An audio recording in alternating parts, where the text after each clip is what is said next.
Hello, bonjour, and assalamu alaikum, everybody. My name is Mahab Hesi, and I will be your MC this evening. It is my honor and privilege to welcome you to the 8th annual Palestine Day on the Hill.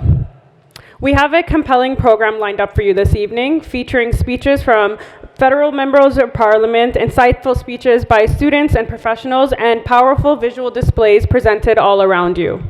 We are honored to have among us several representatives whose unwavering support and dedication to the Palestinian cause has been instrumental in making this event happen. Thank you all for being here today. Your presence is a testament to your commitment to the Palestinian cause. I would also like to take this opportunity to thank our generous sponsors, without whom this event would not have been possible. Your support is deeply appreciated and vital to the ongoing efforts to raise awareness and advocate for the rights of the Palestinian people. Just a reminder before we begin to please respect all speakers tonight by giving them your full attention and not speaking during the program, so we can all fully appreciate and engage with the important messages being shared. If you'd like to take a phone call, please do so outside of the room.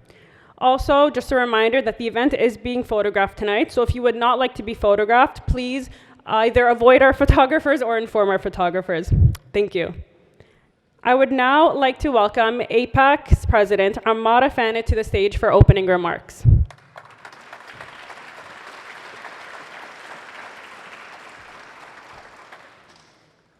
Thank you, Maha. Salam, everyone. Thank you all for joining us tonight. I would like to start by introducing our organization, the Association of Palestinian Arab Canadians. We are a volunteer-led, non-for-profit organization based here in Ottawa. Our board members are proud Canadian Palestinians, and our goals are to advocate for Palestinian human rights and to support our local community. Before we proceed, I would like to acknowledge that we are currently on the unceded and unsurrendered territory of the Anishinaabe Algonquin Nation. You know, this land acknowledgement is written in a paper in front of me to read, and many people read the same line in different events, and I feel like sometimes we think that's it. I read the line, I did what I need to do to acknowledge the indigenous people of the land I'm standing on, but this couldn't be further away from the truth. Seeing what's happening to the indigenous people of Palestine these days makes me think a lot about the indigenous people of this land and how far we are from doing what's right for them. So I always have to keep that in mind.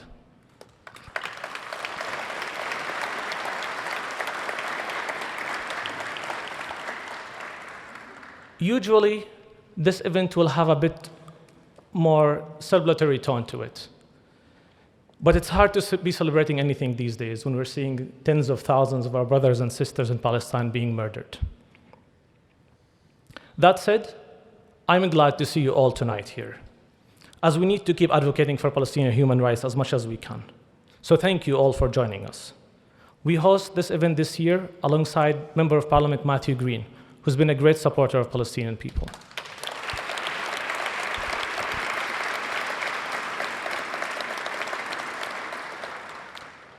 I understand from the registration team that we have more than 500 people registered for tonight, and your presence on the Hill here, at the center of where decisions are being made, is very crucial and important to us. This year is a bit different. Our theme is From Nakba to Genocide, which unfortunately is fitting, considering that there is a genocide happening and being live streamed right now. I know that each and every one of you is heartbroken and feeling sad about what's happening. But having our voices heard here on the Hill is important. We should never give up on advocating for Palestinian human rights. One of my favorite quotes is, "The only thing that is necessary for the triumph of evil is for good men to do nothing." Now, this is a bit of a dated quote, and I would replace men with people, but you get the point. So just feeling bad or saying you support Palestinian human rights, unfortunately, is not enough, because we need to work actively. We need to be doing more to advocate for Palestinian human rights for this genocide to end.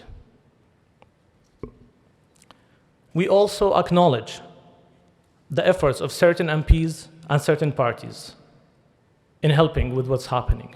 But it's not a secret that our community feels betrayed by the government's overall response. So tonight, we are calling our elected officials to do more and to be on the right side of history. Thank you very much.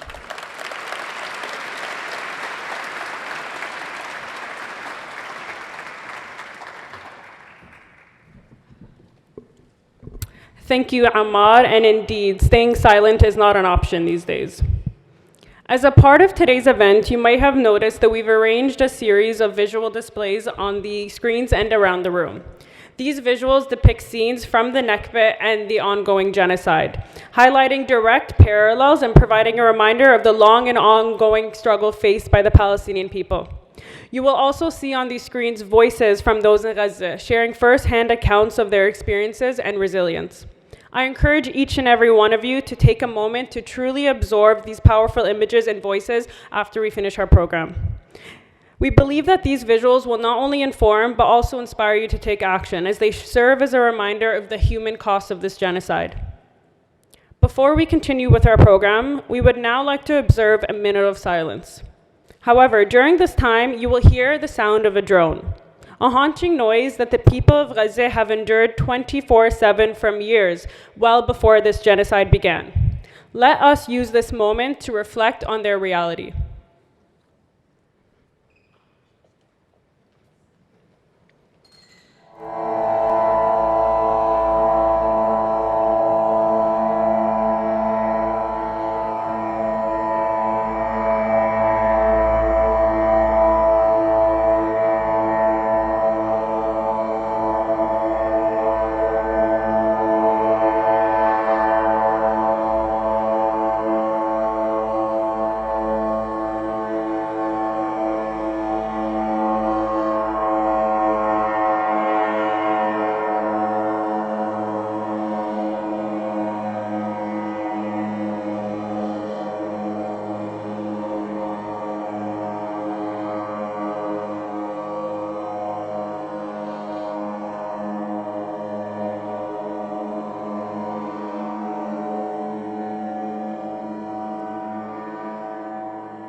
Thank you, everybody. I will now call on Walid Ibrahim, a board member with the Association of Palestinian Arab Canadians.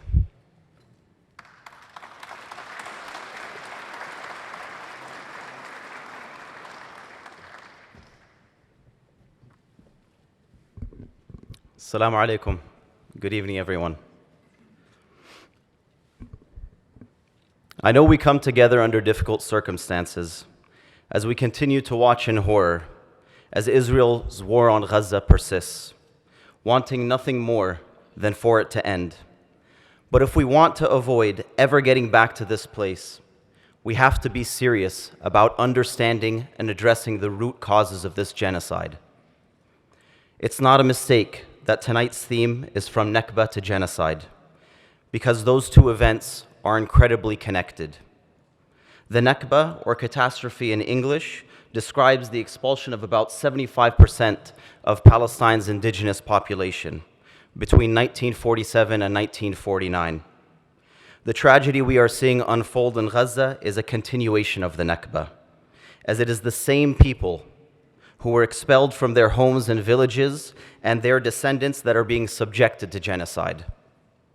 Many believe that the Nakba was a reaction to the 1948 Arab-Israel War.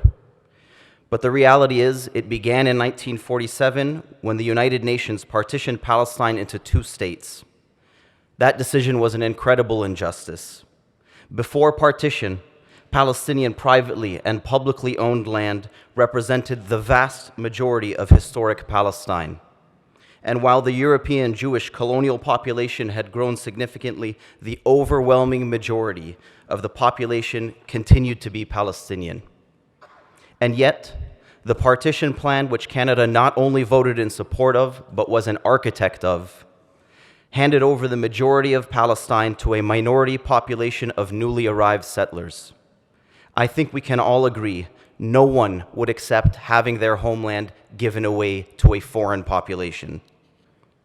The other misrepresentation is that the expulsion of Palestinians was an unintentional consequence of the 48 war. However, the reality is that Zionists were always going to have to expel Palestinians to create the demographic Jewish majority that is foundational to Zionism. And that's exactly what happened, with the expulsion of nearly 3/4 of the indigenous population to other parts of Palestine or neighboring countries. We have people in this room that are survivors of the Nakba, and many more people in the room that are their children and grandchildren, and all of them have been denied their right to return. Under the cover of the 48 war, Israel expanded its territory to well beyond what was envisioned under partition.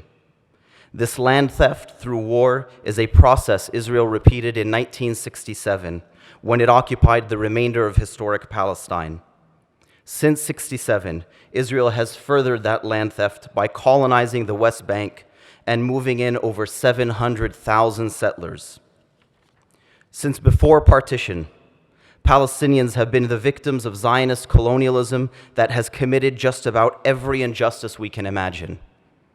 Ethnic cleansing of a population and their homes and villages, denial of that population's legal right to return, occupation of the indigenous population and their lands, a brutal system of apartheid in all of historic Palestine, the crippling and illegal 17-year-long blockade of Gaza, repeated wars against a largely defenseless civilian population, and now, this latest genocide.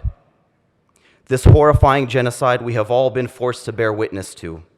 The war on Gaza that has affected Gazans most directly, but has been a war on the hearts and minds of every Palestinian, no matter where they are in the world. I want to take a moment to reflect on the atrocities of this genocide. Over 37,000 Palestinians murdered, 70% of whom are women and children. The death toll likely far higher, as thousands more are unaccounted for, trapped under the rubble, likely dead. Almost 90,000 Palestinians injured, many of whom will live the rest of their lives if they make it through this genocide with the effects of debilitating injuries. 1.7 million Gazans displaced multiple times, fleeing to supposed safe zones only to be bombed. The entire remaining population of Gaza will have to live with the trauma of seeing 70% of their homes, their workplaces, their schools, their places of worship destroyed, as well as the trauma of losing family members and friends, often directly witnessing their slaughter and their maimed remains. But these are the effects of the genocide at a macro level. We've heard the numbers so frequently, we've almost become desensitized to them. But we can't forget the growing list of specific atrocities that Israel has committed. It includes children, ages 5 to 8, arriving in hospital with sniper bullets in their heads. It includes multiple reports of Palestinians being run over alive by tanks and bulldozers. It includes every single hospital in Gaza being attacked and massacres of doctors, nurses, and patients.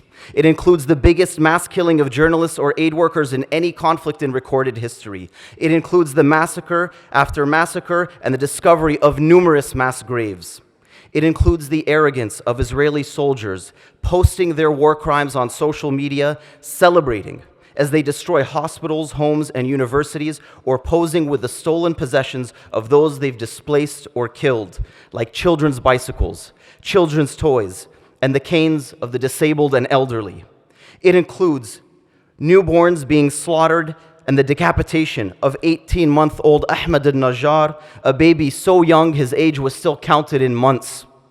It includes a car with 7 Palestinians, 4 of them being fired on by Israeli forces, 15-year-old Layan Hamada calling the Red Crescent, begging for help before you hear her being killed, and then her 6-year-old cousin, Hind Rajab, calling back, staying on the line for hours, as the Red Crescent attempted to get permission from the Israeli army to rescue her. When approval was finally given, emergency responders Yusuf Zaino and Ahmed al-Madhoun were dispatched. 12 days later, Hind, Layan, their family, and the medical workers sent to rescue them were all found killed by the Israeli army. How many stories are there like baby Ahmed's, or Hind's, or Layan's, or Yusufs that we will never hear or never know? That's a rhetorical question because we do know. I will repeat, this genocide has claimed the lives of at least 37,232 Palestinians. Each of them had a story. Each of them had a life that was ripped away, stolen from them by this genocide Israel has been allowed to carry on for too long with the complicity of our country. But they are not just the victims of the current war. They are the victims of a cycle of violence that we will never escape as long as we refuse to address the root causes of this injustice. Because peace cannot exist in the absence of justice.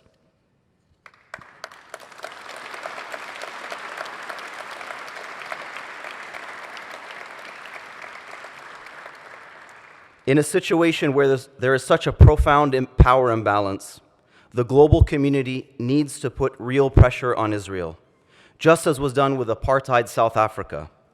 The reality is that Israel has powerful Western allies that shield it from accountability.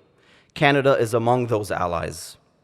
We have an opportunity to play an important role in resolving this issue, but that will require a fundamental shift in Canadian policy that takes a justice-oriented approach and has the bravery to look past a two-state vision and imagine a solution where the rights of all people in Palestine are respected equally, and we no longer deny the inalienable right of Palestinians to return to their homes simply because they were not born into the Jewish faith.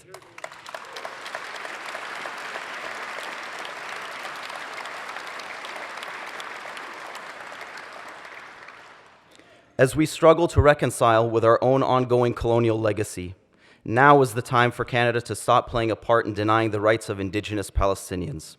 The alternative is to continue to be trapped in this cycle of violence and to continue to shield Israel from genuine accountability, which will only result in the further erosion of trust in our governments to do what so many in the world know is right, and the further erosion of our multilateral system and rules-based international order.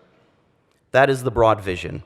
But I will end with what AIPAC sees as being the immediate next steps we call on our government to take. From a foreign policy perspective, condemnation.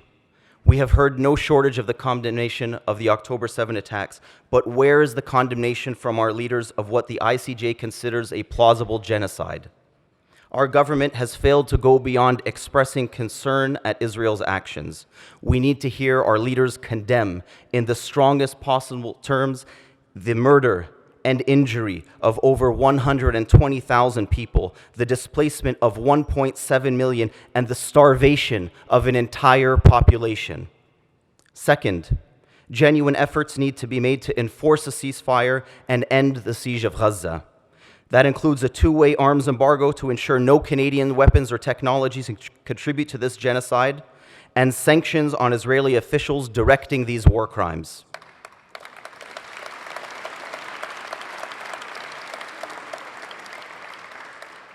Third, we need our government to be consistent in its application of international law. Rather than playing verbal gymnastics, our government should express clear support for the actions of the ICC and ICJ as each seeks to hold Israel to account. Fourth, we call on the government to finally recognize the state of Palestine, as 145 countries have already done. Not because this is a final solution, but because it will grant Palestinians full membership to international institutions through which they can advocate for their rights, and also because it is simply the right thing to do.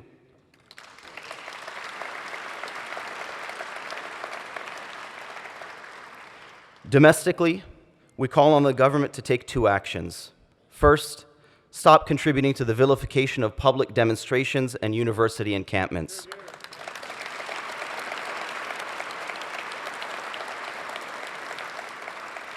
This vilification is part of a long-standing tradition to smear those advocating for Palestinian rights and actively contributes to Islamophobia and anti-Palestinian racism, or APR.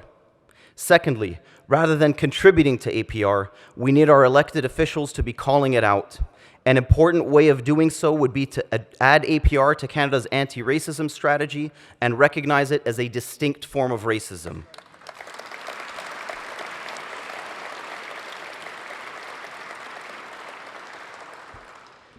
I thank you for your attendance tonight and for your attention. To members of the community, keep your advocacy efforts going and increase them. To our elected officials, we need our government to do much, much more to end this injustice, to achieve a just and lasting peace. Thank you. Merci. Miigwech.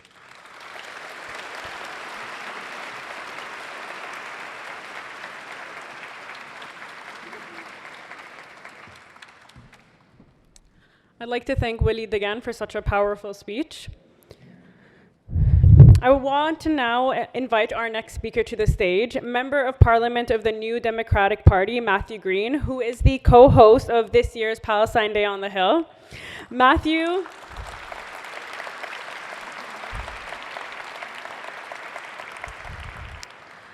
Matthew has spoken at our protests, visited the university encampment at the University of Ottawa, has been a vocal advocate for the Palestinian cause, consistently raising his voice in support of the Palestinian human rights, and to call out anti-Palestinian racism and defend the wearing of the kufiya in Queen's Park and in Parliament Hill.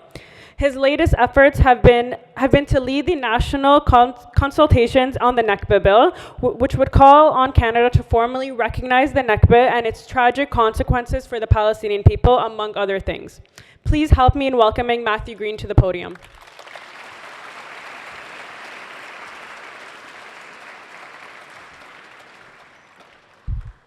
I just want to reflect on the powerful words shared this evening by our brother Waleed.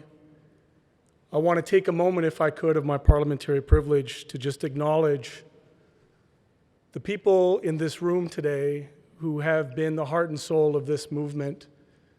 I would like for a moment if all of the members of AIPAC, all of the Palestinian-led organizations, all of the progressive Jewish organizations, all of the student movement leaders that are in this room to please stand for a moment. Let's center this conversation, please. Please stand.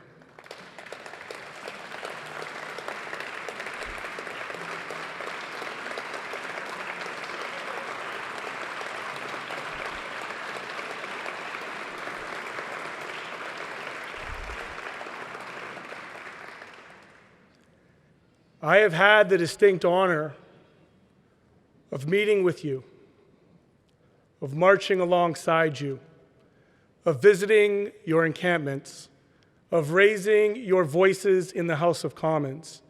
And tonight I have the distinct honor and pleasure of welcoming you to this, your place on Parliament Hill within the House of Commons for today's Palestine on the Hill Day.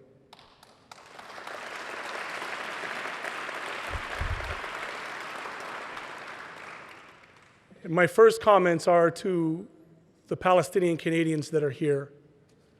I want to acknowledge your resilience, and I want to acknowledge your courage, and I want to acknowledge you doing all of these things despite the deep suffering and personal connection and family loss that you have all had to endure over the last 8 months and indeed the last 75 years.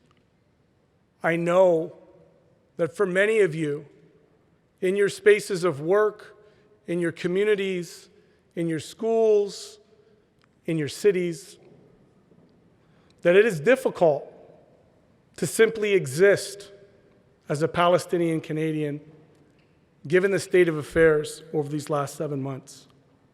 I want you to know that my comments tonight are not specifically directed towards you, because there is nothing that I can say in reflection that can already add to the experiences that you have had to fight through. And so my words instead are a reflection for those who may be new to this or may be coming to tonight without a full understanding of what's before us. When somebody asks, why is it that you are hosting and supporting a Palestine Day on the Hill that centers the historical facts of the Nakba? It was famously stated by Ben Gurion that the old will die and the young will forget. That has always been the plan of the settlement, occupation, displacement, and ongoing genocide of the Palestinian people in occupied territories. And it was a plan that in many situations may have worked. Indeed, in our own histories here in Canada, as reflected on earlier, we too, for a long period of time, forgot the settler colonial genocide that was foundational to the construction of this project called Canada. And so why is it important? Well, if you were new to this and you were to pick up a newspaper, you would think that history began in October. You would think that this is a war of symmetrical powers. You would think that this is a war of a legitimate state versus what has been framed as terrorism. You would think that the resistance of people seeking their freedom was one that should be condemned. And instead, in answering the call of my brother Walid, I want to make it very clear to everybody in this room that I unequivocally condemn the ongoing genocide in Palestine.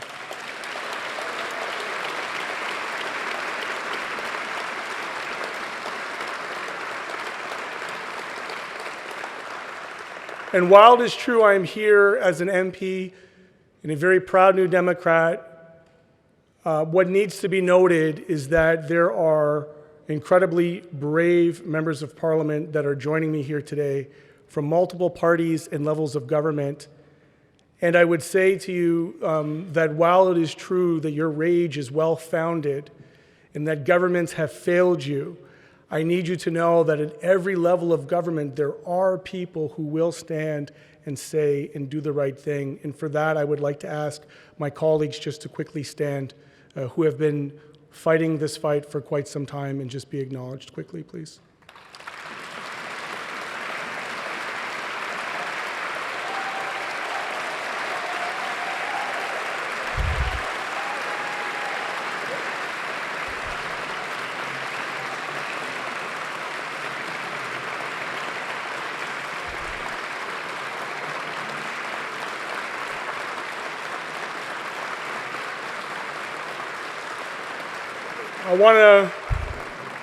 I want to share with you what's on my heart. Can I do that instead of what's on my mind now? Can I tell you what's on my heart? Well, I'm sad, and I share the sadness that you have. But I also know that standing on the podiums in downtown Toronto with Labour for Palestine and PYM and many, many others, Toronto for Palestine, that I was taught a very valuable lesson that in this moment we don't have time to let grief grip our souls. That while it is true we can be angry in a very righteous anger, that anger has to be directed at the halls of power. And that it is true that Canada in the world doesn't play the role that it likes to pretend that it does here domestically, but it is also true that Canada has responsibilities for dozens of policies, dozens of ways in which we are complicit, dozens of ways in which we erase Palestinian existence here in what I would call an administrative apartheid, dozens of ways in which we are culpable in the arms sales and the atrocities that are happening there. There are ways that we can make change right here in Canada. And this is why tonight is important. I want to acknowledge that it is true that you shouldn't have to be out on the streets for 8 months calling for basic dignity and basic human rights.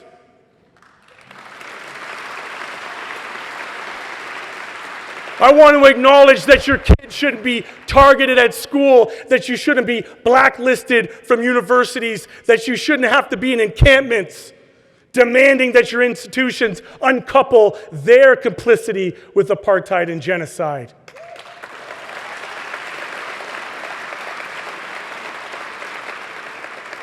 And for a lesser people, they might not have lasted a couple of months. They might have just packed it in. But I have come to learn something about the Palestinian people. I have come to learn that the Palestinian people right now are teaching indeed the world about liberation and freedom and human rights. I have come to learn through my experiences and relationships here. I have come to learn through my trip to the West Bank with some of my colleagues that are here today. I think about that trip we took to Jenin, where there was a whole community center full of kids. And I met a young girl named Leia, who through a translator told me that her brother had been murdered by the IOF, that her family at 9 years old had experienced 4 raids. And we had met with former IOF soldiers in Breaking the Silence who shared that the policy was to raid houses that they knew to be containing innocent people, simply to further the fear and the oppression and the racial domination of what an occupation looks like. And when I asked her, when they come into your houses, are you afraid? And this is a 9-year-old child. My son is 8, by the way. This 9-year-old said to me, when they come into our house, they do it because they think we are afraid. They do it because they think that we will leave. But we will never leave these lands. Now, in this particular case, these lands were in the West Bank. But it might as well have been Gaza when we see as what's happened over the last 8 months. Because it is in that resilience that we have to keep in mind from the relative comfort, I'm speaking to non-Palestinian folks in the room, the relative comfort of our positions here in Canada, that we have a moral imperative, a duty to ensure that we are doing every single thing we can. Which is why, as a member of parliament, it is so important for me here to bear witness to you all that every time you take a direct action, it matters. That every time you send an email, every time you show up at an office, every time you take the streets or take encampments, it matters.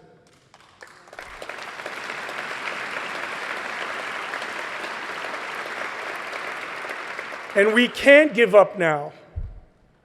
And the hope that I have in this young generation who is leading from the front, the hope that I have from all of the elders that are in this room who have done everything they can over last generations to make sure that we can get to a place in this country where we can push back against these power structures. The hope that I have in that little girl, it lets me know and it reminds us that while Ben-Gurion thought the old will die and the young will forget, that I know that in our lifetimes, Palestine will be free.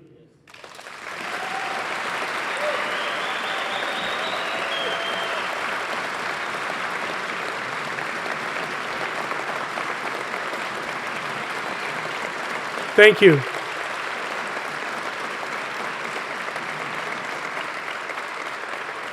I was definitely supposed to talk about my Nakba bill, but my heart took me somewhere else, so forgive me if my remarks went off script or if I went a little bit longer than I should have.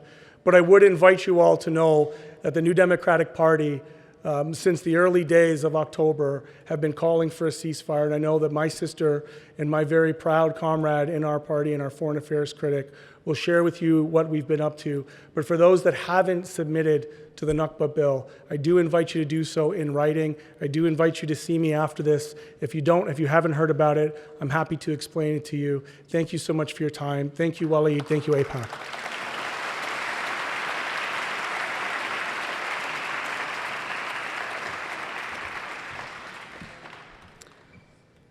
Again, thank you, Matthew, for very powerful words of support and encouragement. I would now like to introduce another powerful federal NDP voice, MP Heather McPherson. As the NDP's foreign affairs critic, has been a leading voice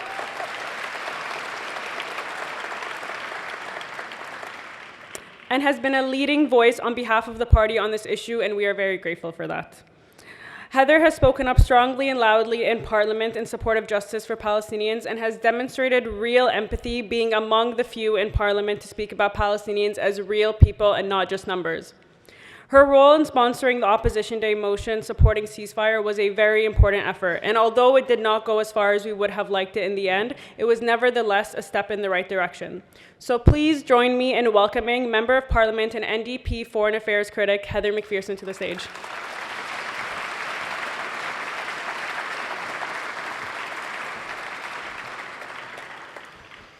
Good evening, everyone.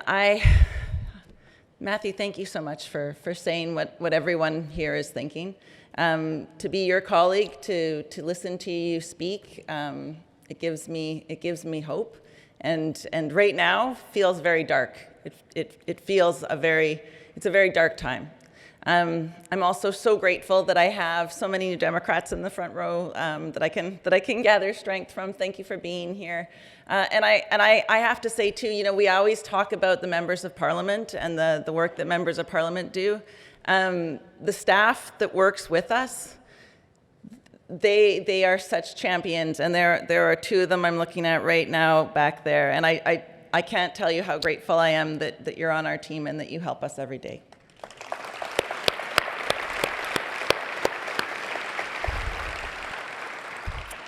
It is an absolute honor to stand here on the 8th annual Palestinian Day on the Hill and to stand with the Palestinian community in grief, in hope, and in solidarity. We stand together in grief in mourning for more than 40,000 victims of a genocide in Gaza. In mourning for the children, the women, the men, the Palestinian people who have had every right to grow up, to love, and to be free. I was speaking to people at MSF, and they were telling me about how in Gaza right now, they have a new acronym. It is Wounded Child, No Surviving Family. I can barely get that out because I can't imagine that we are living in a world where a wounded child, no surviving family is happening so often that we need an acronym, that is happening so frequently that we need shorthand for that. And I think today about the United Nations releasing their report on atrocities committed against children, and knowing that Israel has been named because more crimes against children have happened in Gaza, the West Bank, and Israel since October than anywhere else in the world. For 8 months, we in the New Democratic Party have asked the Government of Canada to meet this moment with moral courage, to uphold international law. We're not asking for special treatment. We're asking for international law to be held up. We're asking to defend human rights, to champion Canadian values, and to save Palestinian lives. The actions we've called for are simple: a ceasefire. It took months before the Liberal government could even get there. Humanitarian aid, justice, sanctions. We should be sanctioning all those responsible for atrocities committed against Palestinian civilians.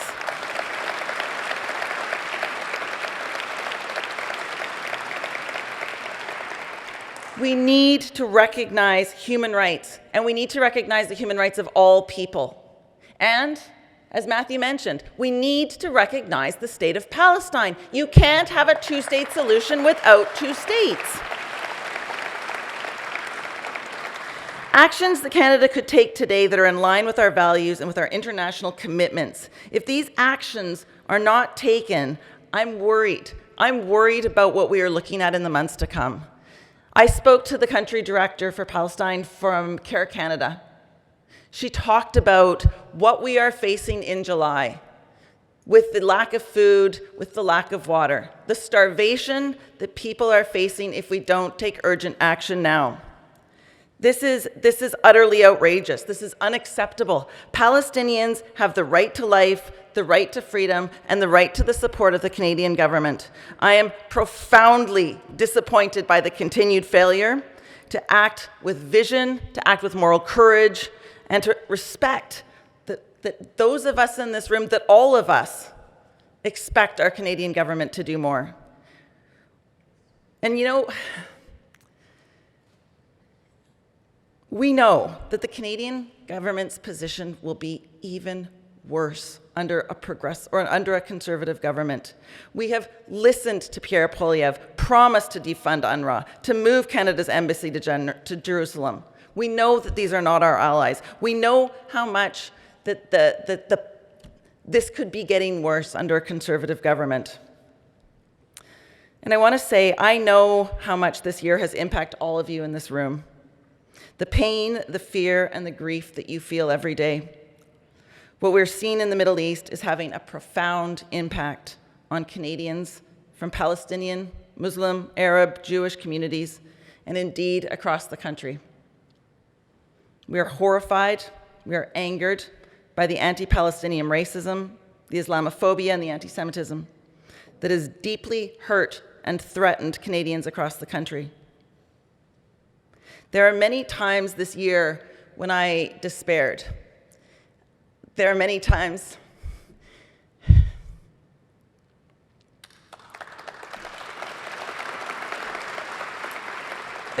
I cried in my office with my staff when we saw what was happening, when we saw how little was being done. But today I want to promise you as well that there is hope, that my office alone has received hundreds of thousands of emails from Canadians across the country. Hundreds of thousands of Canadians that may not be, most weren't, impacted directly by what's happening in Gaza, but who see what's happening and recognize the injustice, that recognize the need for the government to do more. They hear you, they see you, and they stand with you in your quest for peace and for justice for all people in the Middle East. You know, on March 18th, we brought a motion forward in the House of Commons. It was the first time in the history of the Parliament of Canada that Palestinian human rights were talked about in the House of Commons.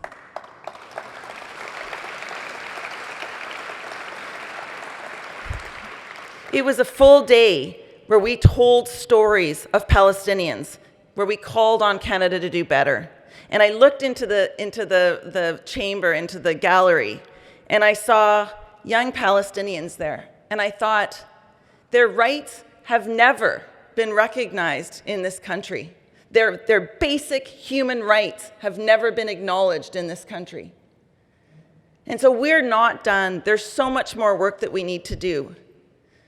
But every day we will stand in the House of Commons and we will demand that the rights of Palestinians are recognized, that the right of Palestine to exist is recognized, and that every person deserves their human rights, their right to peace, and their right to justice to be recognized. Thank you so much.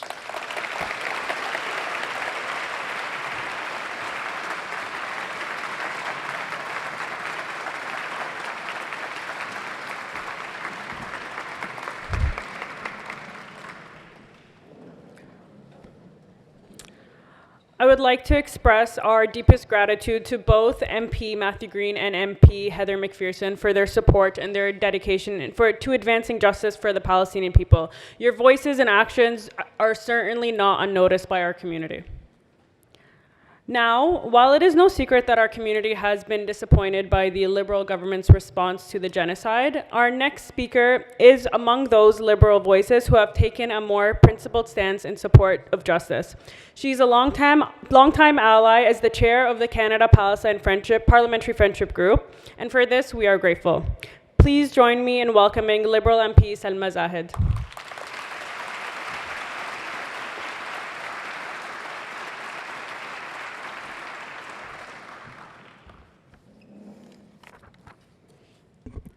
Assalamu alaikum. Good evening. Bonjour. Thank you for having me here. Thank you, Maha. And thanks to all the previous speakers for their powerful words. Thanks, Waleed, Amar, Matthew, Heather McPherson, for all what you have done for the cause of the Palestinian people. Today, I stand in solidarity with all of you, with all our Palestinian brothers and sisters, and I salute to the resistance, resilience of the Palestinian people.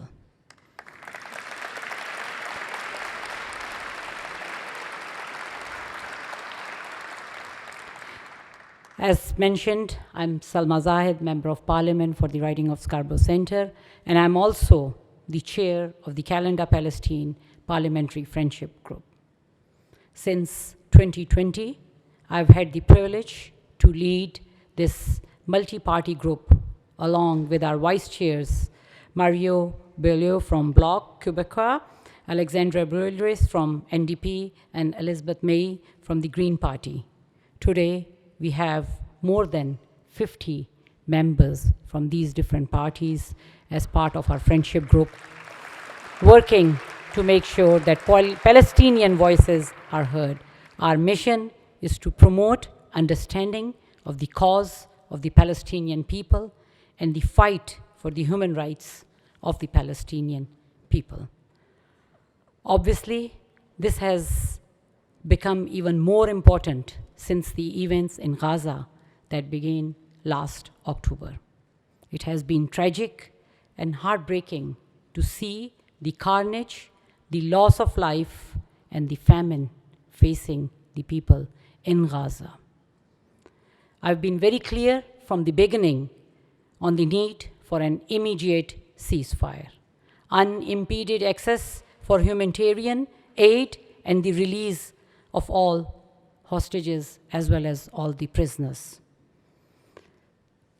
On October 20th, I spearheaded a letter which was signed by many of my members of parliament who are here.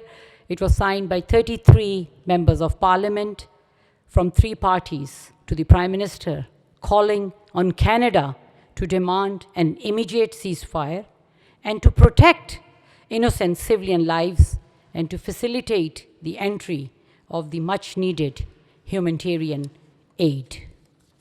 We brought the UN Independent International Commission of Inquiry on the occupied Palestinian territory, including East Jerusalem and Israel, to Ottawa to meet the members of parliament, discuss the current situation, their ongoing work, and the international law. We have also organized as a group briefings from members with UNRWA to help us counter the lies and hateful propaganda that is being spread against them and their humanitarian aid.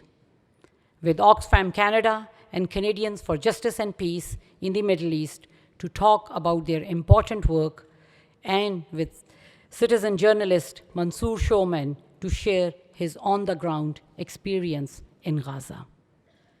I have also been active as the MP lobbying the immigration minister for a program to bring the extended family members of Palestinian Canadians trapped in Gaza here to safety, calling on the government to support the independence and the jurisdiction of the ICC and the ICJ. And I have spoken against the banning of the kufia by the Duckfords Queen's Park, which is an affront to Canadian values of freedom, tolerance, and diversity.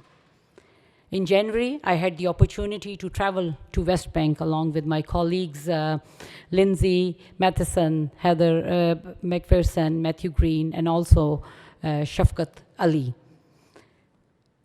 We visited West Bank, occupied East Jerusalem, and also Jordan to meet with and hear directly from the Palestinian families who have been living under occupation and facing daily harassment, dehumanization from illegal settlers and the Israeli military. The stories which I heard were heartbreaking. Talking to young boys and girls I met a 12-year-old boy who has been in prison for 4 times in these 11 years of his life.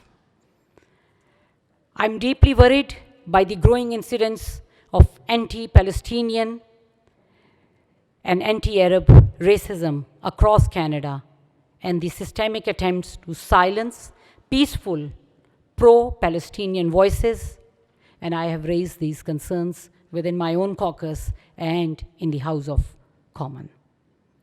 I have visited pro-Palestinian, pro-peace students encampments at the University of Toronto and the University of Western Ontario to meet with the students and to listen to their concerns.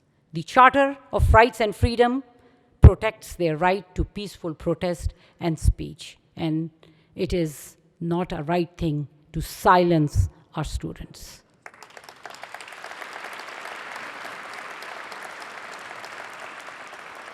We are governed by the Charter of Rights and Freedom, and I am a very strong believer that who I am today, where I am today, it is because of that Charter and Rights and Freedom. It is really very important and incumbent on all of us to make sure that we protect the freedom of speech, freedom of expression of all these young students who are demanding just what anyone would ask for, a ceasefire, making sure that we have enough humanitarian aid, making sure that we put an end to the killing of these innocent families, which they are seeing on the social media live. As I grew up, I used to hear about the struggles of the Palestinian people. My parents used to tell me, but I never saw these online videos of beheaded children, what my young boys are seeing. And I'm deeply worried about the mental health of our next generation because it's having very deep impact on them. So it is really very important for us to fight for the freedom of speech, freedom of expression. No one can look at what is happening in Gaza without being heartbroken. As a mother, I don't know how to explain this, what is happening with these kids to my own children. This violence must end. There must be a lasting and just peace, and there must be international recognition of a democratic state of the Palestine.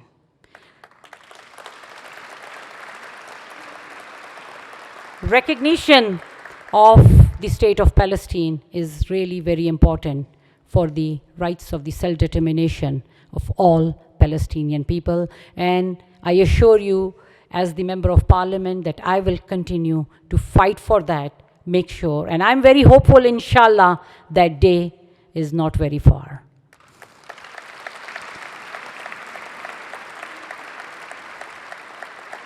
There is a lot more to be done. I really want to thank you all for your activism, for being part of peaceful protests, getting your voices heard. Please continue to get your voices heard.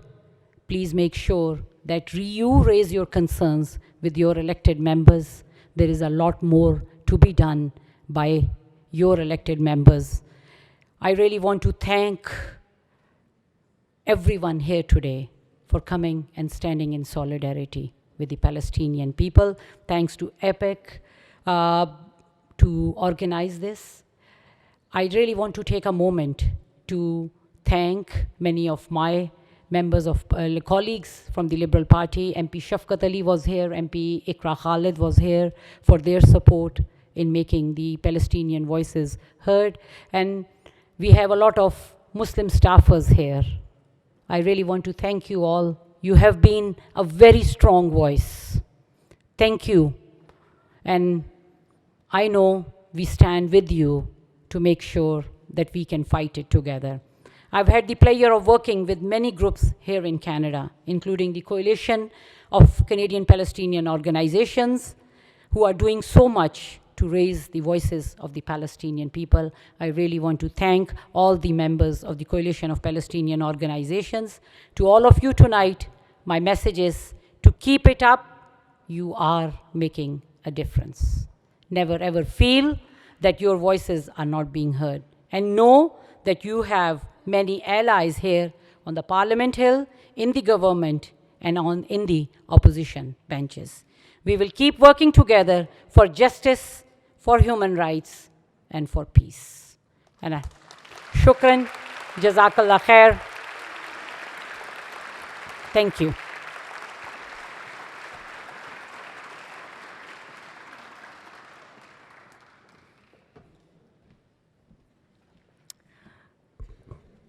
Thank you, MP Salma Zahid, for your very powerful words and your steadfast support for the Palestinian cause. Your leadership as chair of the Friendship Group is truly appreciated. Now, I would like to introduce our next speaker, Federal Green Party Deputy Leader Jonathan Pedneau. The Green Party of Canada, under Elizabeth May's leadership, was one of the first federal political parties in Canada to take a more justice-oriented approach to Palestine. We hope that as co-leader of the Federal Green Party, Jonathan will continue this long-standing support. Please join me in welcoming Green Party Deputy Leader Jonathan Pedneau.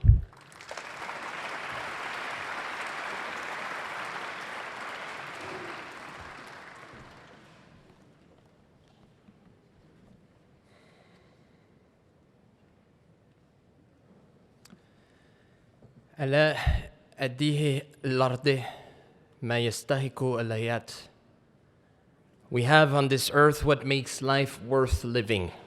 April's hesitation, the aroma of bread at dawn, a woman's point of view about men, the works of Aeschylus, the beginning of love, grass on a stone, mothers living on a flute's sigh, and the invader's fear of memories. We have on this earth what makes life worth living. The final days of September, a woman keeping her apricots ripe after 40, the hour of sunlight in prison, a cloud reflecting a swarm of creatures, the people's applause for those who face death with a smile, a tyrant's fear of songs. We have on this earth what makes life worth living. On this earth, the Lady of Earth, mother of all beginnings and ends, she was called Palestine. Her name later became Palestine. My lady, because you are my lady, I deserve life.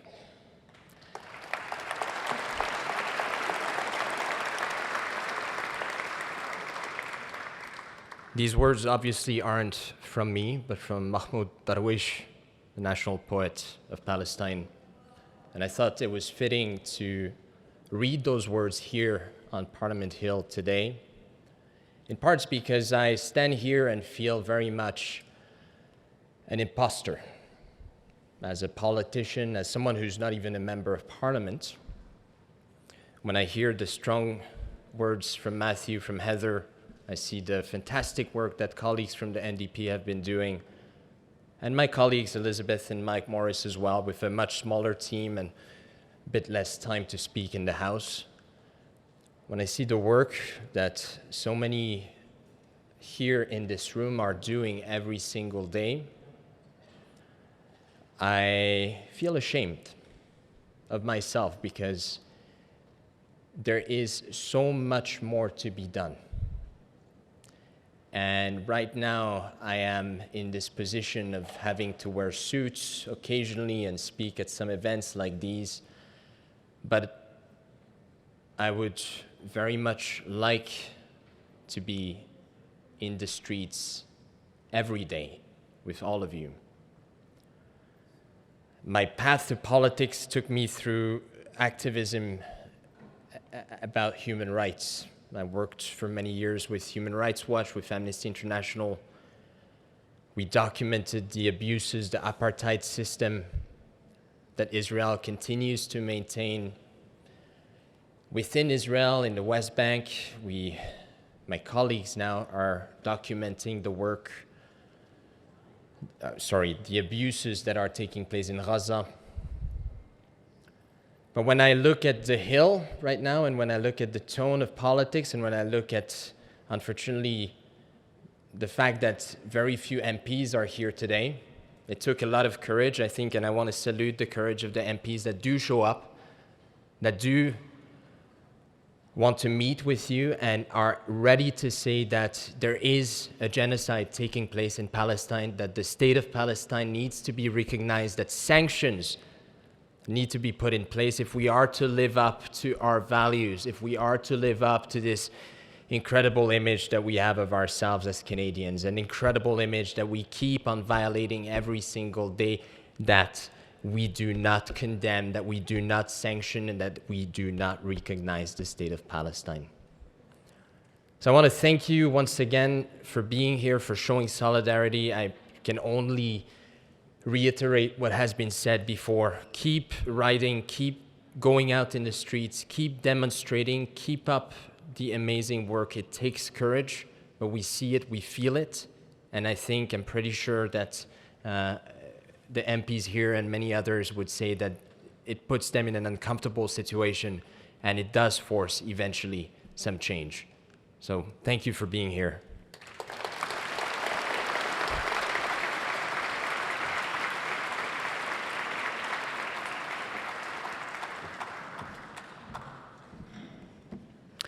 Thank you, Jonathan, for your remarks. That concludes our remarks from our federal elected officials this evening. Thank you for your words of support, and we look forward to being able to count on you for all that you can do in the pursuit of justice being denied.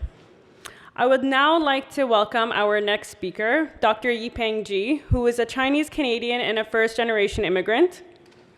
He is a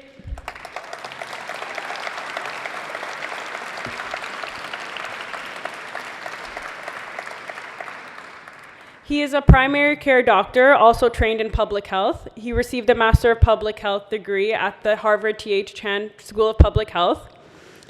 Yipeng is a board member of the Canadian Public Health Association, Canadian Doctors for Medicare, and Humanity at Luxem. He is passionate about tackling health and social inequities by addressing the social and broader determinants of health, including anti-racism work and practice in medical education. Yipeng has worked in various global health organizations, including the World Health Organization in Geneva and the Population Health Research Institute in Hamilton, Ontario. Yipeng is a strong ally who has walked the talk himself by going to Gaza to provide medical relief since October. Please help me in welcoming Dr. Yipeng to the stage.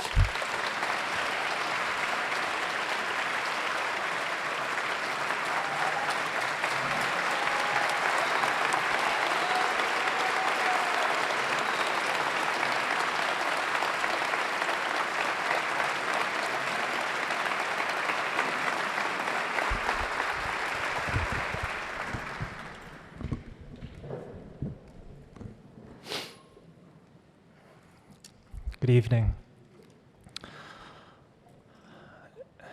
I'm very honored and grateful and privileged to be before you today to share some time and space with you and to be with you this evening, to be with such, amazing people, many who I've deepened relationships with over the past couple of months, and some who've I've met for the first time and have so many new amazing friendships.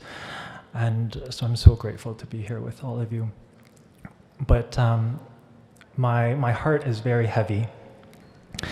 And I hope to maybe share some of the realities of what this kind of like humanitarianism or humanitarian work looks like currently.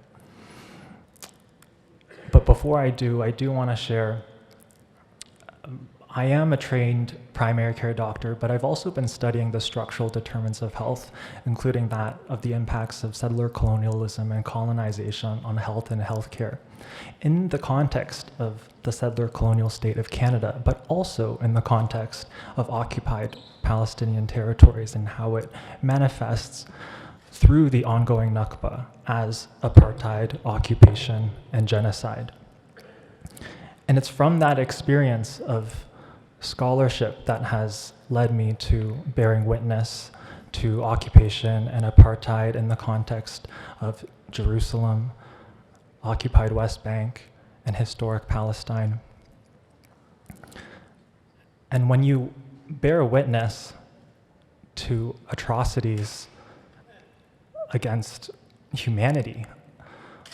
As a human being, we have to do something. We have to do everything, actually, to call it for what it is and to practice meaningful solidarity, to put things on the line, to put things at risk, because the Palestinians that I've met in my travels, the privileged travels that I've had the opportunity to visit Palestine, when my own Palestinian colleagues, friends, and comrades do not have their right to return respected and granted.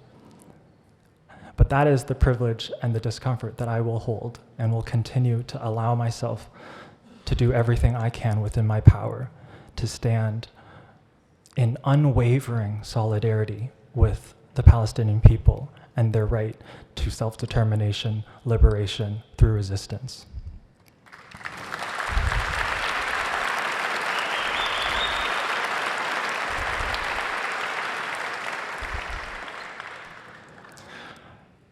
I've had an intimate experience with anti-Palestinian racism, but the irony of having had that experience was that it deepened my understanding and connections to the cause, but also allowed me to have more time, space, energy to dedicate to the people that I love, to the cause that I am committed to. And it's through that experience that I've met some amazing humanitarian healthcare workers that have practiced medicine, that have taught medicine in Gaza for many years. And so earlier this year in February, I had the privilege of going to work as a humanitarian healthcare volunteer. I worked at a primary care clinic called Tal Sitan Primary Clinic in central West Rafah. And the things that I saw there, bear in mind this was in February of this year, a couple months ago. The things that I saw there are medical conditions that I have never seen before in my medical career thus far. But I haven't been practicing for that long. I have practiced medicine in certain places in Canada, including in Nunavut, where I thought that was under-resourced. No, the things that I saw in Gaza in February were just so horrific that I had no other conclusion than this being an ongoing genocide, that this is forced starvation, that this is the systematic destruction and elimination of an entire population by the Israeli forces, by the Israeli Zionist regime that continues with such impunity. That same impunity that is perpetuated because of the actions of this current Canadian government through their policies, but they're also their rhetoric. The medical conditions that I saw in Rafah in February included many different kinds of infectious diseases. There was a UNICEF report at the time that said over 90% of children under the age of 5 having one or more infectious disease. Over 90% of children under the age of 5. And that's certainly what I saw. I saw children with different kinds of gastrointestinal infections, wound infections, skin infections, lung infections. The clinic that I worked at didn't even have antibiotics. We had to bring in a supply of antibiotics. We brought in 18 suitcases full of medicines and medical supplies and started prescribing them. But we learned from each other. The team that rotated out and replaced us, they brought in 50 bags of medications and supplies. This is not a solution, though. If we think about the context of the Gaza Strip and the 17-year blockade that existed, there was already a significant limitation in the humanitarian aid that was entering the Strip. There's something colloquially known as the Gaza diet, where the caloric intake of the entire population of the Gaza Strip has been limited so that Palestinians in the Gaza Strip can live, but they certainly cannot thrive. And so I already saw some of these patients who were stunted, physically stunted because of those impacts. But what was most horrific was in my mind, sure, I would prepare myself with seeing patients with amputations, with lost eyes, being physically maimed, psychologically distressed from the airstrikes and bombings and constant drones that I heard all the time. But what was most horrific was the forced starvation, to be quite honest, was the severe malnutrition in the patients that I saw when, as a doctor, you have this perception that you can enter any situation with the knowledge and the skills that you have to do some good. But I was helpless looking after these severely malnourished children. I remember a child that came in the arms of his mother. He was about 9 to 10 years old. He wasn't walking anymore because of how severely malnourished he was. He hadn't been eating and drinking for 4 days because he'd been throwing up from a gastrointestinal infection. He was just skin and bones at this point. The World Health Organization instructed us to take an upper arm circumference measurement, which is where you take a piece of measuring tape and wrap it around the arm of the child to screen for severe malnutrition. We didn't have measuring tape, but I didn't need measuring tape for this child. I could wrap my entire index finger and thumb around the upper arm of this child and also the lower leg of this child. And we couldn't do anything for the child other than giving them some IV fluid. I pleaded with the local doctor, there must be something more we can do. They have to go to a hospital to be able to be refed, because when you're actually that severely malnourished, you need to be monitored to be able to have, the appropriate kind of proteins, carbohydrates, lipids, so that you don't actually do more harm to the body by giving solid food, even if there was any. But that patient was not an isolated patient. It became a pattern. I saw other patients that were walking before that are no longer walking because of severe malnutrition. I saw patients that should be walking at 12 months of age, 14 months of age. These are milestones where a child should be walking. They're not walking because of severe malnutrition. I learned, this is something that probably was a footnote on one of my slides in medical school. Haven't ever seen it in the context of anything that I practiced in Canada. Rickets disease. It's severe vitamin D deficiency, severe malnutrition to the point where your bones are not developing properly. We had seen 3 cases in the course of a morning. I think about how people talk about the number of deaths and how it's not accurate, and I agree. The number is so grossly inaccurate, so grossly undercounted, because the patients, because of the people who get counted as a number, and people are not numbers, right? There are so many stories that are not told that still need to be told. But to be counted as a death in Gaza, you have to have the privilege of dying in front of a nurse or a doctor in a working clinic or hospital. This is a significant thing because in the context of what's happening in the Gaza Strip, really since October, but this has happened before in the context of the Gaza Strip, where Israel targets hospitals and clinics, targets healthcare workers, but has escalated to an unprecedented, disastrous state where every hospital has become a target. Certain hospitals, like Al-Shifa Hospital, the main medical complex in the north, has been besieged twice. The steadfastness of Palestinians is something else, because even despite Al-Shifa being destroyed for a second time, scorched, I don't even know how the building's still standing.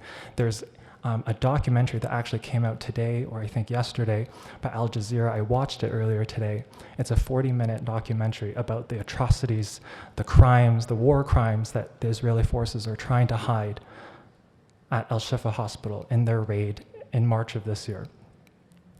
The mass graves that were uncovered And the healthcare workers, doctors, nurses that are singled out and tortured, tortured to the point of, forcing them to provide confessions of things that are just simply not true, and some who have been tortured to death, and some who have just been killed for not following instructions because they choose to stay back to take care of their patients. We've never seen this in any other context before. This level of destruction of healthcare, because where there's healthcare, there is life.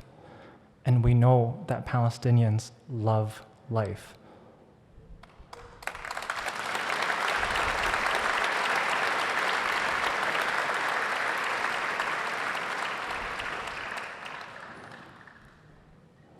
I think it's important to share what's happened over the past couple of months, because the situation has gone from really bad, in occupied territories where the healthcare system in the Gaza Strip was not a perfect one even before October 7th.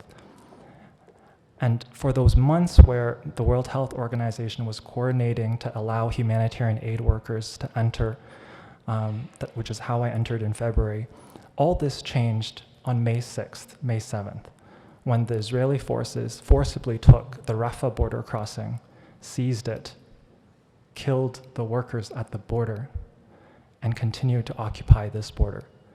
This is a significant border crossing because this is how international healthcare workers were entering and exiting and bringing in medications and supplies in somewhat of a reliable way. Trucks were constantly being inspected with things being thrown out, trucks be asked to turn all the way back because they've had some kind of item like water bottles that they weren't taking in that day. But the people that were going in, my colleagues, were able to bring in medications and supplies in somewhat of an unrestricted way. But this has all changed since May 6th, May 7th. What subsequently happened was just no movement whatsoever for about a period of 2 weeks.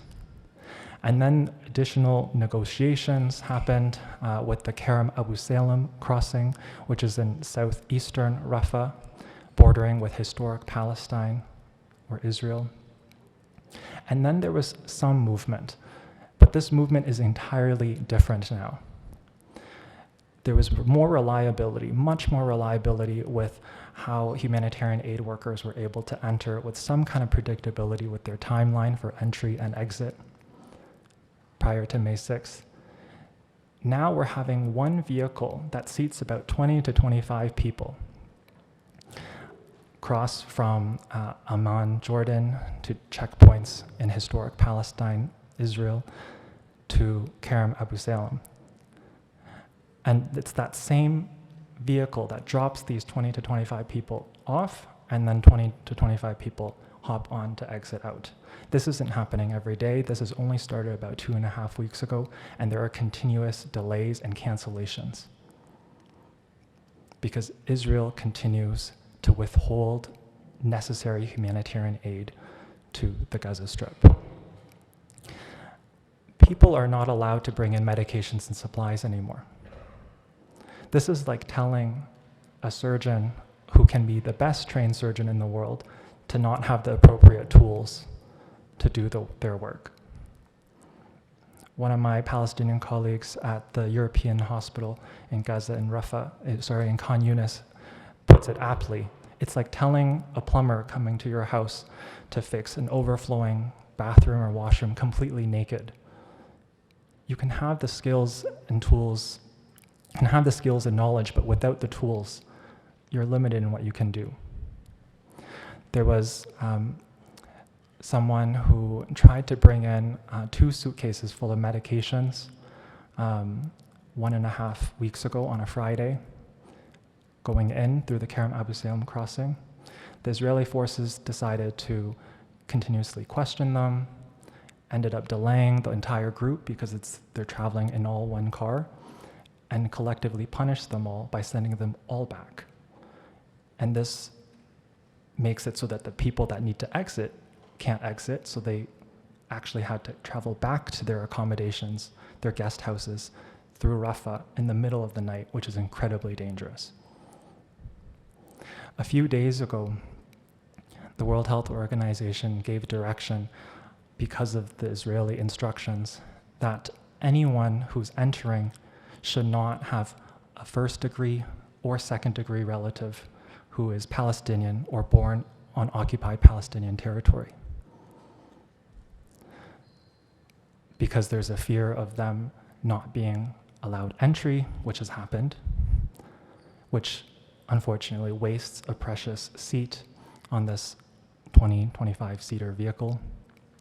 And there's also a fear that this international worker with Palestinian roots will not be able to exit because they will deny exit to someone who is Palestinian.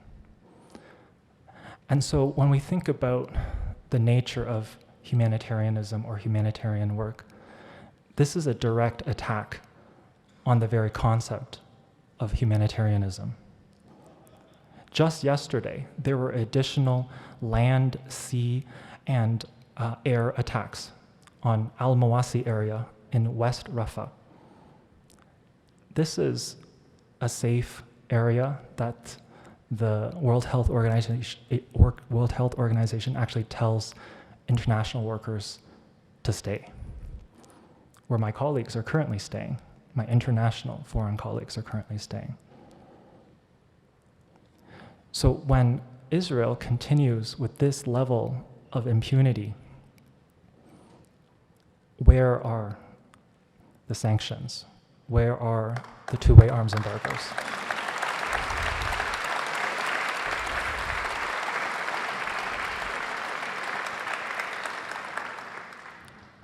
I think about what was happening prior to May 6th through the humanitarian corridor. It was kind of like a slow stream of water that was entering in terms of aid. Now, over the past 2.5 weeks, after the tap was entirely closed off, now it's just droplets, mere droplets of aid. But what we know Palestinians in the Gaza Strip need is a tsunami of humanitarian aid. I will wrap up by sharing my colleagues. I'm part of a group called Health Workers Alliance for Palestine, and I have colleagues who I'm in touch with right now who are working at Al-Aqsa Hospital, Al-Auda Hospital, both in the central area and Deir Bella. And everyone is so deeply concerned with these sustained attacks on healthcare and the humanitarian corridor, which is basically shrunk to something that is not even meaningful to call a humanitarian corridor. But there's going to be an open letter where I hope the decision makers in the room can also commit to some of these things that we'll be calling for. The letter is titled Open Gaza, Resume the Flow of Critical Supplies and Personnel into Gaza. I won't read the whole letter, but at the end we say, despite escalating worldwide calls to end the genocide and allow the unrestricted flow of emergency support into Gaza, there are currently no plans in place to resume routine flow of essential medical supplies and healthcare workers into Gaza, nor to permit evacuation of the over 13,000 as of today, awaiting emergency medical transfers. We call on the Canadian government to use every available means at their disposal to pressure Israel to, 1, immediately open the Rafah and other land crossings to resume the flow of essential life-sustaining materials, including food, water, fuel, essential medical supplies, and personnel in and out of Gaza. 2, resume unrestricted patient transfers for life-saving and urgent medical care outside of Gaza.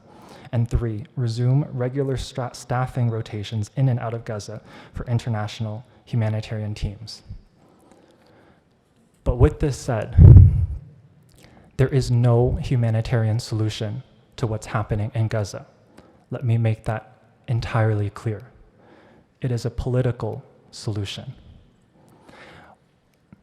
The people of Gaza, the people of Palestine, ultimately will free themselves. What we're seeing here is that Palestine and Gaza are freeing us before we can help free it.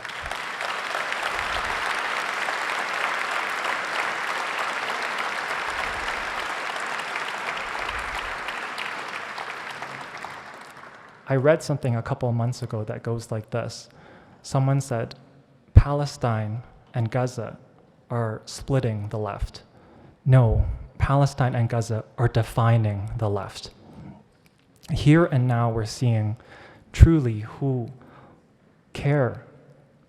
actually care about human rights, dignity, justice, peace in this world. It's you in this room.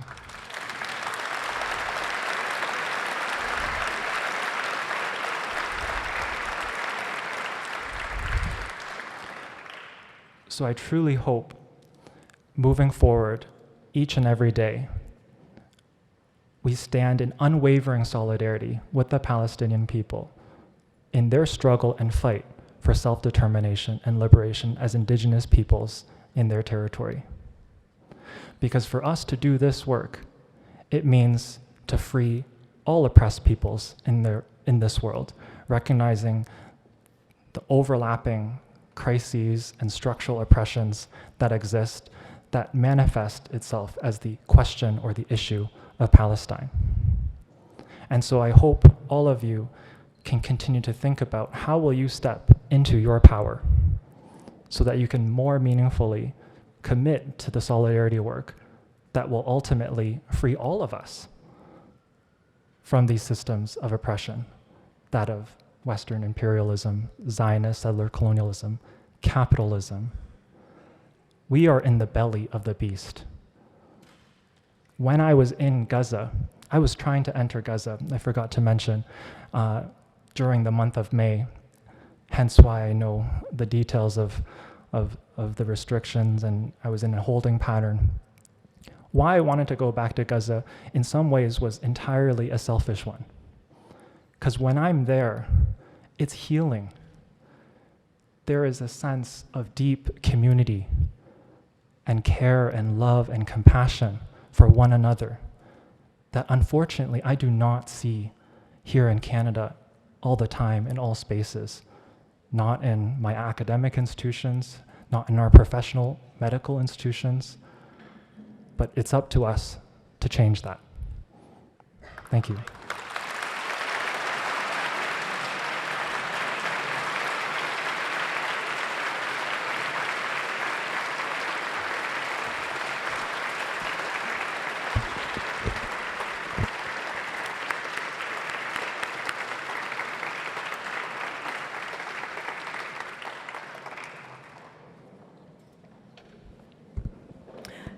Thank you again, Dr. Yupengji, for your allyship and tireless efforts. Speaking of those who have walked the talk, we are pleased to be able to give a member of the student community a platform to speak tonight. Please welcome Ubay El-Sha'ir from the U Ottawa Palestinian Student Association Executive Team to speak to us about the brave and principled stance the students have taken.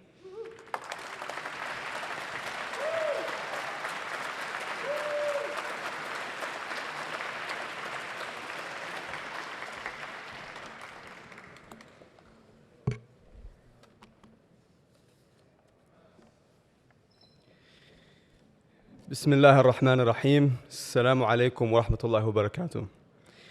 Hello everyone, my name is Mohammed Ubay El-Sha'ir, a software engineering student, and I'm an executive at the University of Ottawa's Palestinian Student Association.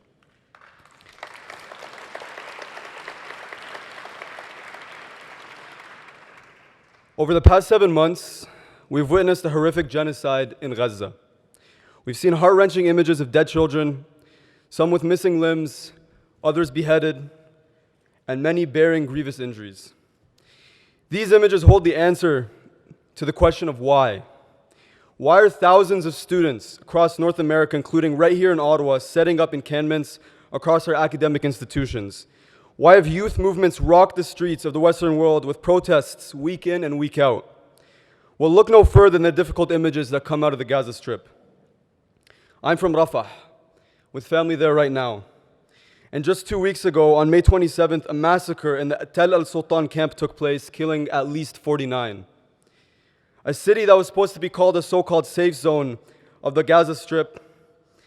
I owe it to my family there, to my community, to fight for justice and to be their voice at these university encampments.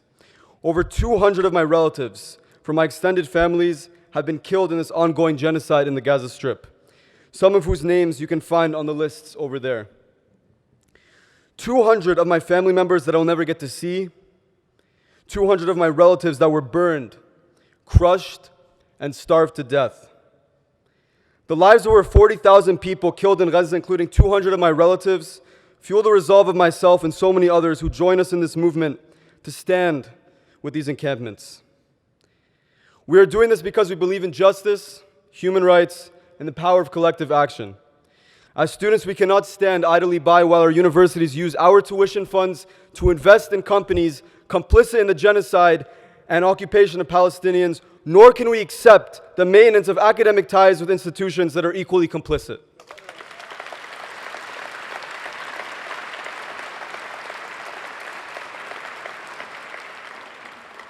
These investments are not merely financial decisions, they are moral choices that reflect our university's values and priorities. The university we attend pride themselves on being institutions of higher learning, places where critical thinking and ethical behavior are cultivated. Yet by continuing to invest in these companies and maintaining these academic ties, they are failing to uphold the very principles they claim to teach. This is why we are taking a stand. We are demanding that our universities divest from companies that contribute to the suffering and oppression of the Palestinian people.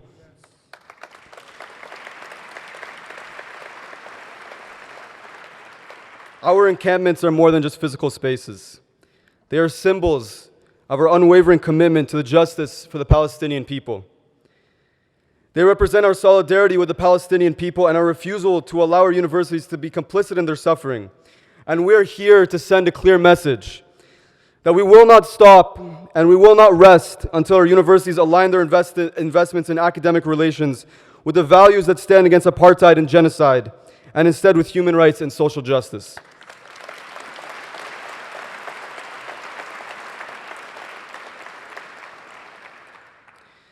The student movement will succeed and our momentum will only grow. We are determined and we are many. The power of a collective voice will not be ignored. Prime Minister Trudeau and his governing Liberal Party, let me be clear. We, the youth, will make our voices heard at the voting booths in the next election. Do not expect or ask for our support. Instead, demonstrate the backbone that Canadians expect from their leader and stand up for Palestinian rights. The time for sanctions is now. The time for recognizing the state of Palestine is now. The time to end Canada's complicity in Israeli genocide against Palestinians is most definitely now.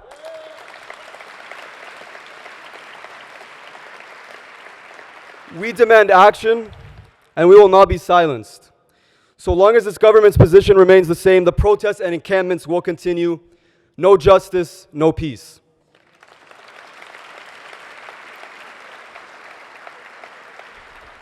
We, the youth in the diaspora, will relentlessly continue for our fight against the oppression of the Palestinians. And today, I'm announcing that the University of Ottawa's Palestinian Student Association is launching a campaign urging this government to impose swift sanctions against the extremist and genocidal Israeli ministers of national security and finance, Itamar Ben-Gvir and Bezalel Smotrich.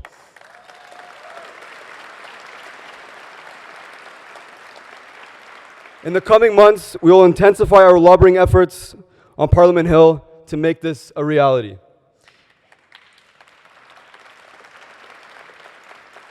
The youth will remain engaged as long as this government's policy remains one of inaction. This government has a choice: to stand idly by while more Palestinians are slaughtered, thereby standing with genocide, or to take a clear, decisive stance against the apartheid state of Israel. Prime Minister Trudeau, the choice is yours. Stand on the right side of history.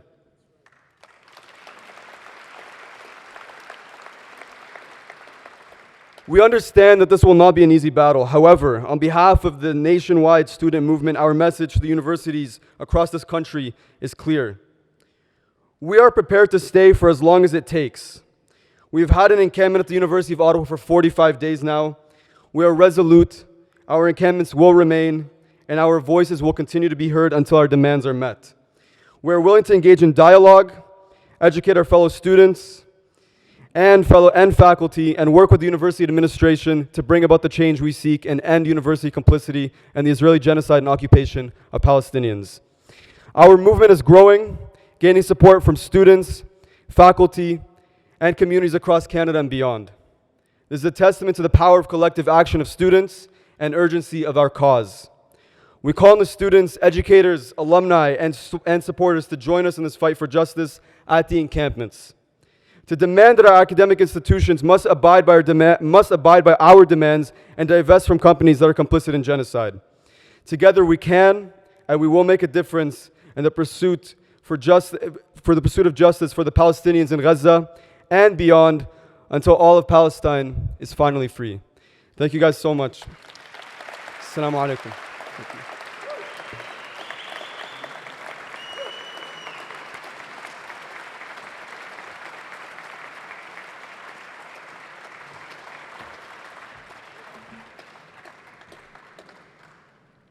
Thank you, Obey, for your words and the stand that the students have taken against this genocide in Gaza. This now brings us to our final keynote speaker and strong Palestinian voice, Dr. Nadia Abu Zahra. Dr. Abu Zahra is a professor in the School of International Development and Globalization at the University of Ottawa and a member of the Human Rights Research and Education Center. She held the joint member of the Human Rights Research and Education Center. She held the joint chair in the Women's Studies from 2019 to 2023 at Carleton University, and the University of Ottawa holds a doctorate in geography from Oxford University. Professor Abu Zahra has published articles on gender justice in colonial and conflict contexts and co-leads the Community Mobilization and Crisis Project, which co-creates educational resources in multiple languages and provides open access for their use transnationality for community mobilization. We are proud to have such a distinguished Palestinian voice to speak with us tonight. Dr. Abu Zahra, the microphone is yours.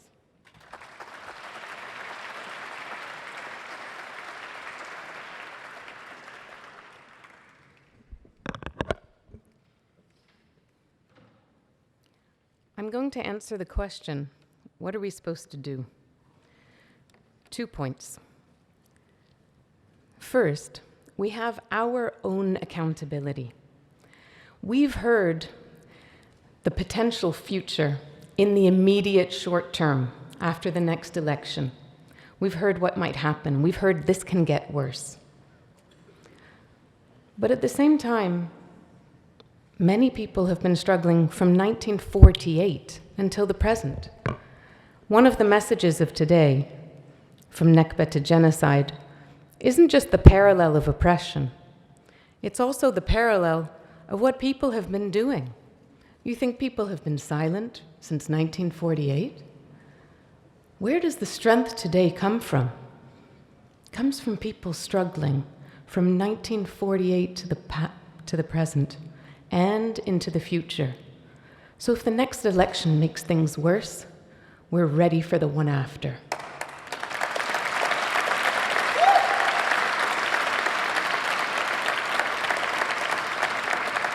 I have seen people in this room who I want, if colonial Canada must continue to be the next Prime Minister. There is future in this room. We must take confidence and take comfort in this future. And we have to build for the long, long run. Nelson Mandela said it's a long walk to freedom. And look at Mandela's South Africa today. So we're not doing this only because we care about fellow human beings, and we do. But we are doing this because of our own accountability. As Matthew said, our own culpability. As Matthew said, it matters. I'm going to take you back to 2008, 2009. I was here.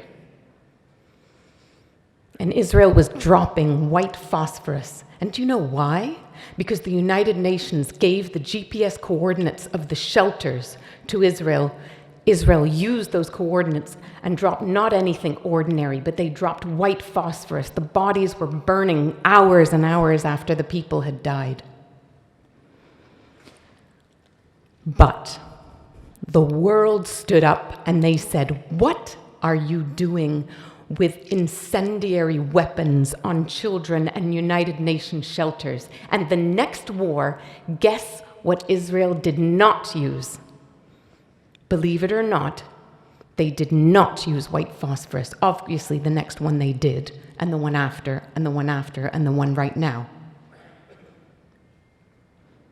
But what I'm trying to say is that it does matter that when people stand up and they say no, it does make a difference.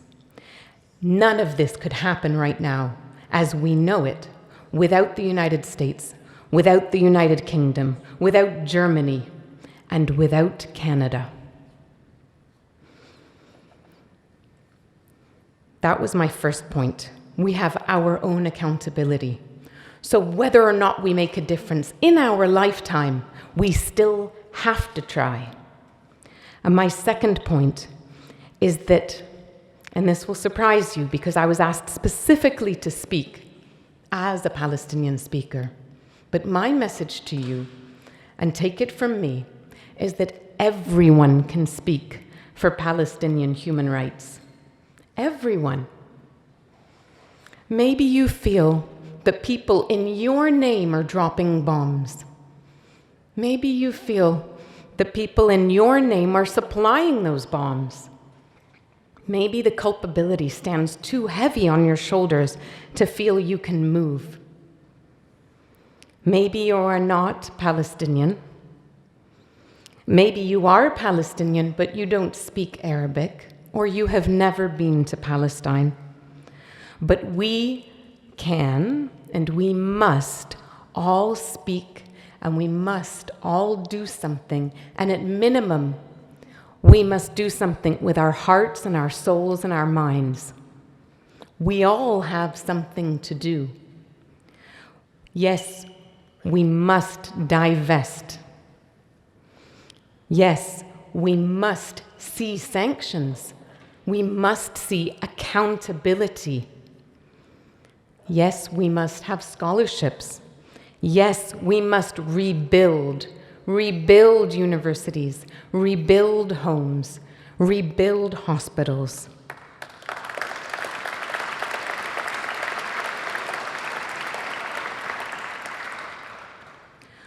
And why must all of we do this? Because we have seen the Tamil struggle, and we have seen them struggle, and we have stood with them. We have seen the Rohingya struggle, and we stand with them. We have seen our students at the University of Ottawa stand against anti-Black racism in a sit-in that now sees its echo in the encampment, and in a round dance for First Nations rights held in the same rotunda of the building where the encampment is in front of. So people have walked this walk before us, and they walk with us now. The fight for divestment from South African apartheid began in the 1960s, the divestment happened in the 1980s, and apartheid fell in the 1990s, and today South Africa goes to the International Court of Justice for Palestine. But for all of us, one struggle is all struggles. You can speak for Palestine. You must speak for Palestine. And what happens today in Palestine is a litmus test for what happens elsewhere. We have seen coup in Egypt. We have seen war in Syria. We have seen war in Iraq. We have seen assassinations, bombings of diplomatic quarters. We have seen all of this happen. No one can say that this is a war only on Palestinians or on Palestine. Why are people silenced in universities here, so far away? Because this struggle for freedom, for liberty, and for humanity, we share this all. All of us share this. And so I will quote Ammar and Selma, that we will never give up. There are calls to open the Rafah crossing. This is the last detailed point I'm going to make. There are 7 crossings. 6 others open up into what is called Israel, where the majority of people in Gaza have their homes. And we should not forget the march of the millions to go home, to enact a right that has been reiterated from 1948 to the present, a right we all understand. The crossings that must be opened have been closed, some of them since 2005, called Al-Muntar, Al-Awda, Al-Shaja'iyya, Beit Hanun, Kerem Abu Salim, Al-Karara. Those are the crossings we must fight to open. People must not live anymore in an open-air prison. Starvation is no coincidence, but it is also no coincidence that it is made possible with the snap of fingers. It has taken decades to enable this starvation, and for decades we have watched it slowly become possible, and now it is happening. We must stand up and say freedom of movement, freedom, freedom, freedom.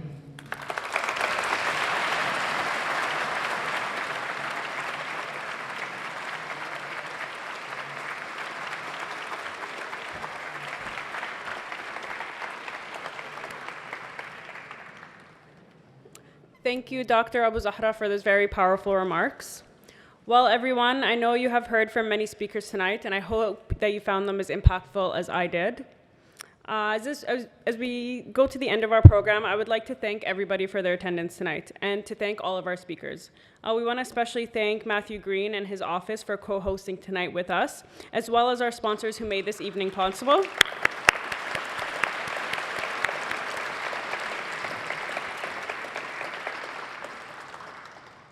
Thank you to our sponsors, including Palestine House Toronto, the Syrian Canadian Club, Canadians for Justice and Peace in the Middle East, the Canadian Palestinian Professional Foundation, the Canadian Palestinian Association of Manitoba, the Canada Palestine Cultural Association, Ottawa Run for Palestine, Aqua Dental, Rogers Connected, Centrum Dental, Ottawa TMJ and Sleep Apnea Clinic, and Dr. Ahmed Al-Masri and Dr. Khalid Dahsha. A special thanks to our donors as well, Second Cup Harem Bank for the coffee tonight, all-in-one events for this lovely decor that you see around the room, and thanks to our photographers, including Omar on IG and our photographer Johnny Khouri. You will be able to see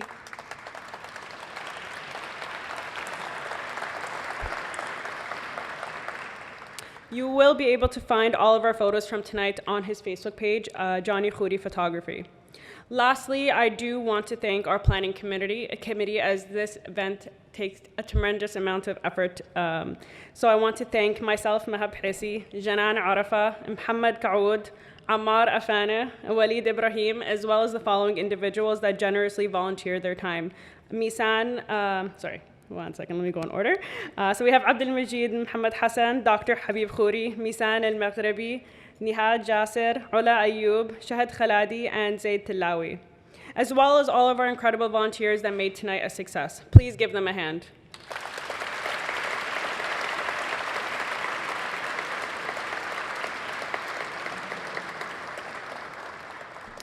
I will leave everybody with a final thought that we came together tonight with. We all had the privilege of food, water, and safety, a privilege that has been denied to the Palestinians in Gaza for the last 8 months. The point of tonight was for us to reflect on the urgency of this genocide so that we can do more to bring it to an end and to bring long-term solutions that are needed for a just and lasting peace. So I hope that you will take that sense of urgency home with you and direct your actions. As you guys all get up and stretch your feet, we do have a little surprise video that will play in the background. We had sent to us by the South Africa's Minister of International Relations and Cooperation, Nadeli Pandor, as well as you all know, South Africa has taken center stage globally with its groundbreaking efforts to hold Israel to account for its crimes against humanity in Gaza. So as you all get up, I would like to turn your attention to the screens. We will play Minister Pandor's remarks. We have slightly edited the remarks to fit this evening's format, but we will make the full video available by sharing the link with all of you who registered tonight. So again, thank you again for being here. Merci beaucoup and assalamu alaikum.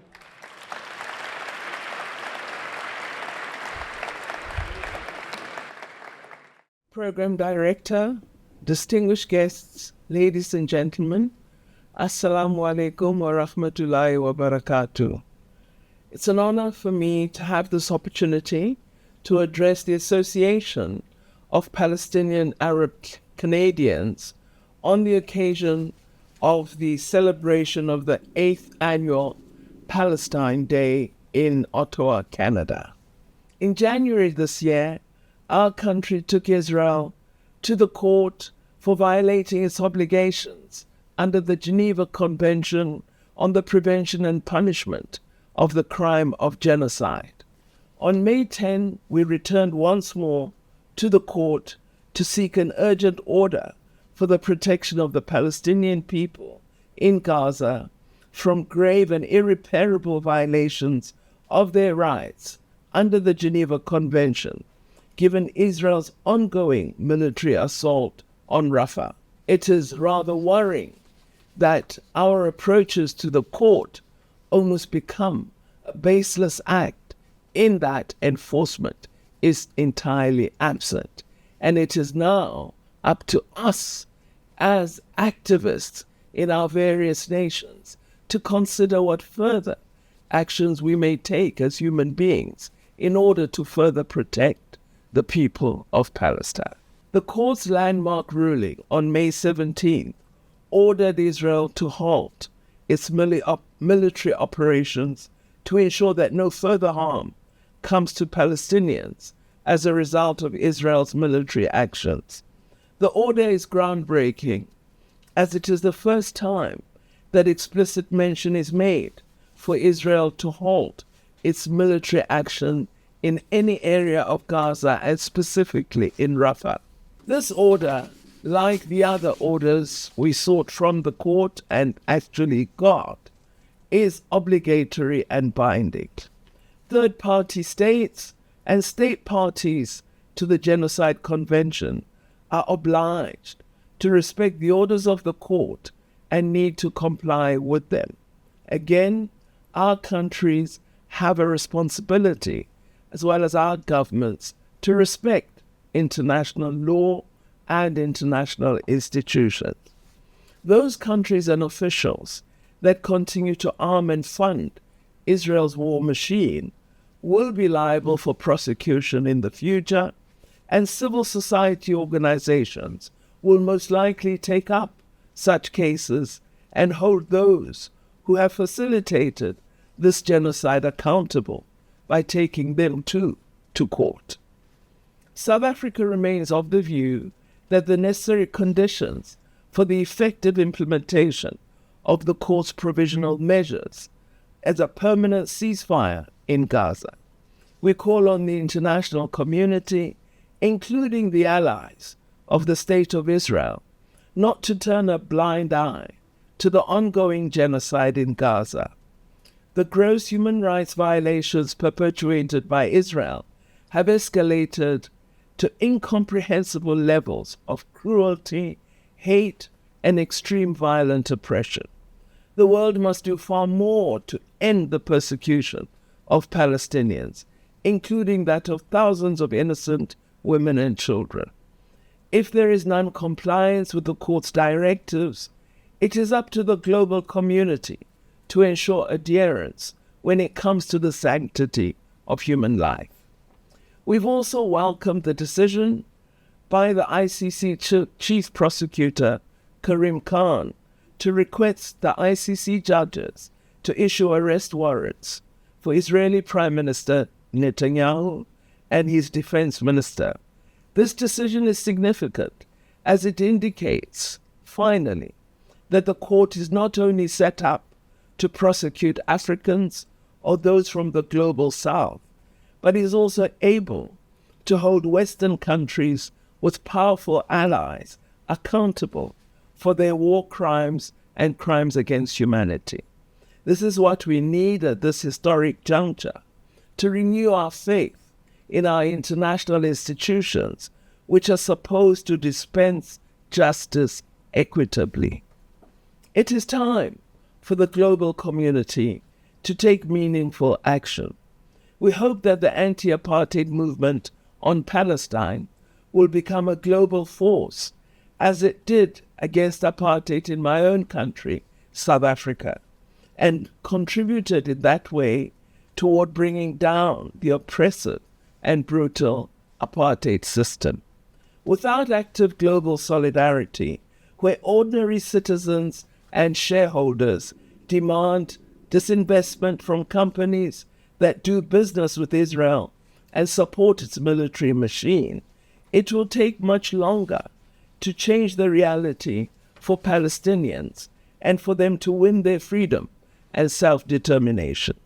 History will judge our inaction as complicity, and thus it is vital, as you reflect on these matters and the sad plight of the people of Palestine, that you decide on what action you will take to bring notice to their plight and to begin the process toward an end to the injustice the people of Palestine have suffered for more than 7 decades.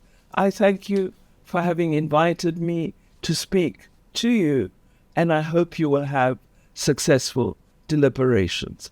Assalamu alaikum wa rahmatullahi wa barakatuh.